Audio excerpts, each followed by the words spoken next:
Last year கேட்ட question டிஎன்பிசியில் a steel tape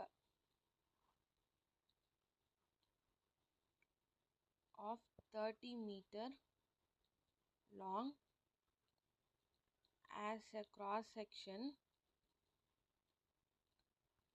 of 6 mm by 1 mm if the tape is stretched by a force of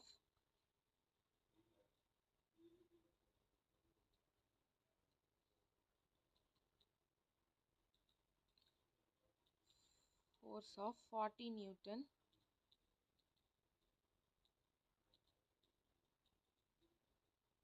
and Young's modulus capital E equal to 200 kilonewton per mm square, the elongation is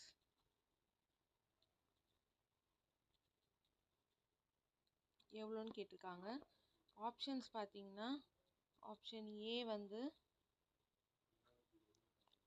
0.1 mm, option B பார்த்தீங்கன்னா 2 mm,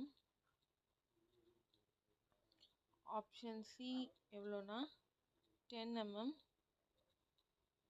option D பார்த்தீங்கன்னா 1 mm. So இப்போ நம்ம இதை solve பண்ணலாம். First given பார்த்தீங்கன்னா length கொடுத்துருக்காங்க. Length L equal to 30 metre. Next cross செக்ஷன்னா area எவ்வளோ கொடுத்துருக்காங்க 6/1 mm. நெக்ஸ்ட்டு ஃபோர்ஸ் கொடுத்துருக்காங்க. Force is denoted by the letter capital P. எவ்வளோ கொடுத்துருக்காங்க 40 நியூட்டன் கொடுத்துருக்காங்க.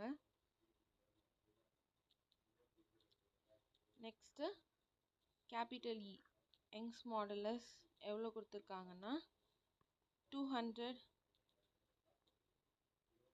kilonewton per mm square. இப்போ எலாங்கேஷன் கண்டுபிடிக்கணும். எலாங்கேஷனுக்கான ஃபார்முலா என்னன்னு பார்த்தீங்கன்னா elongation equal to PL by AE.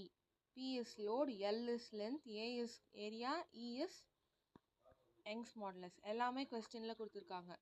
அப்போது நம்ம கண்டுபிடிக்கிறதுக்கு சப்ஸ்டியூட் பண்ணணும். என்னென்ன லோட் எவ்வளோ 40. நெக்ஸ்ட்டு நமக்கு ஆன்சர் வந்து எம்எம்மில் கொடுத்துருக்காங்க. ஸோ எல்லாருமே எம்எம்மில் சப்ஸ்டியூட் பண்ணணும். லென்த் வந்து 30 மீட்டர் கொடுத்துருக்காங்க. எம்எம்மாக மாற்றணுன்னா மல்டிப்ளை பை 1000 மீட்டரை எம்எம்மாக மாற்றணுன்னா டிவைடட் பை ஏரியா எவ்வளோ அது எம்எம்லே கொடுத்துருக்கதால அதை அப்படியே சப்ஸ்டியூட் பண்ணிக்கிறோம்.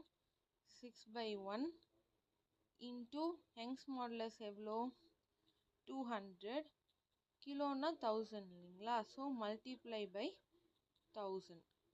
ஸோ இதெல்லாம் கேன்சல் அவுட் பண்ணிங்கன்னா எவ்வளோ கிடைக்கும்னு பார்த்தீங்கன்னா ஆன்சர் 1 கிடைக்கும். நம்ம எம்எம்மில் சப்ஸ்டியூட் பண்ணதால் யூனிட் வந்து எம்எம். Okay, thank you.